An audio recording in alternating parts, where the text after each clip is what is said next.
Luzon, Visayas at Mindanao.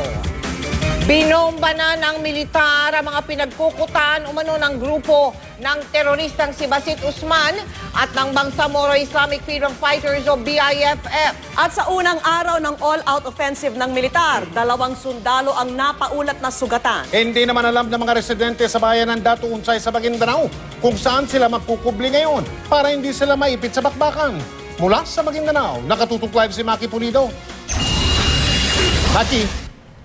Alam nyo, Mel, Mike at Vicky, nangyari na nga yung ikinakatakot ng mga residente dito. 2 araw matapos magdeklara ang AFP ng all-out offensive laban sa BIFF ay nagsimula na kaninang umaga ang opensiba ng militar dito sa Maguindanao.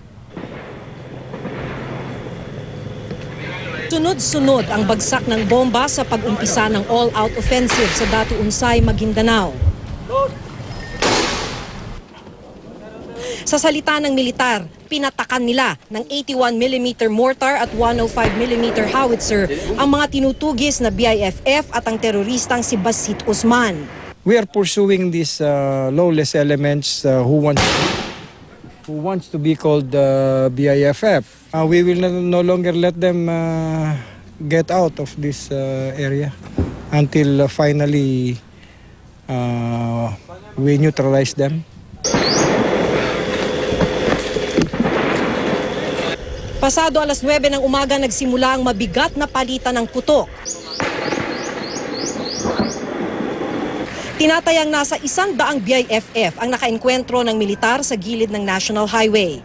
Pero nasa 3 hanggang 400 daw ang buong puwersa ng BIFF na kanilang tinutugis. Maliban sa artillery fire, suportado ang ground troops ng mga MG-520 attack helicopter. Mula dito sa kinatatayuan natin ay dinig na ang putukan. At dahil may putukan na, sarado na itong National Highway na umuugnay sa Cotabato City at General Santos City. Target ng opensiba ang Saliba, Pagatin, Mamasapano, Sharif Agwak o SPMS Box. 4 na bayan ito ng Maguindanao. Umatras na raw kasi rito mula North Cotabato ang BIFF kasama si Usman. We have to calculate every move here kasi ang kalaban naman natin mga they are really fighters din naman.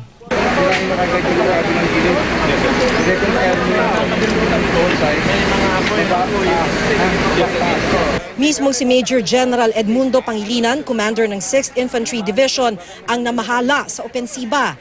Papunta kaninang umaga si Pangilinan sa command post nang ma-ambush ng kalaban. Walang nasaktan sa kanila pero sa naganap na enkwentro, 2 sundalo ang sugatan. Dahil sa peace talks, may koordinasyon daw ang opensiba sa MILF lalo pat may mga lugar ditong stronghold ng rebeldeng grupo. Sa ngayon maganda ang coordination natin sa ating mechanism, sa ating peace mechanisms.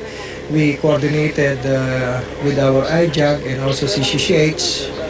Then maganda ang coordination na ginawa naman nila sa kanilang counterpart with MILF. Tumagal ng mahigit 4 na oras ang enkwentro.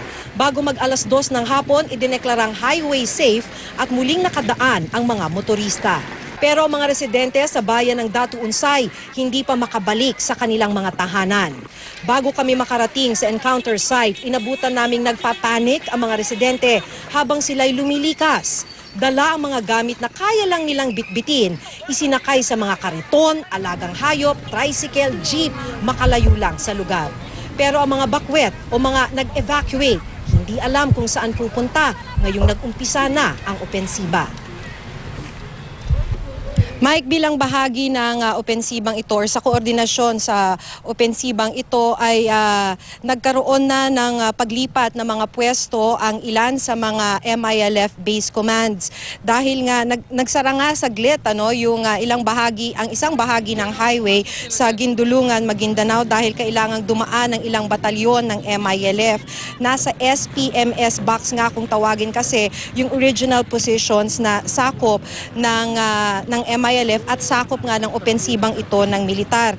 Ito ay para maiwasan daw ang misencounter sa pagitan ng militar at ng MILF. Mike? Kawawa naman ang mga sibilyan.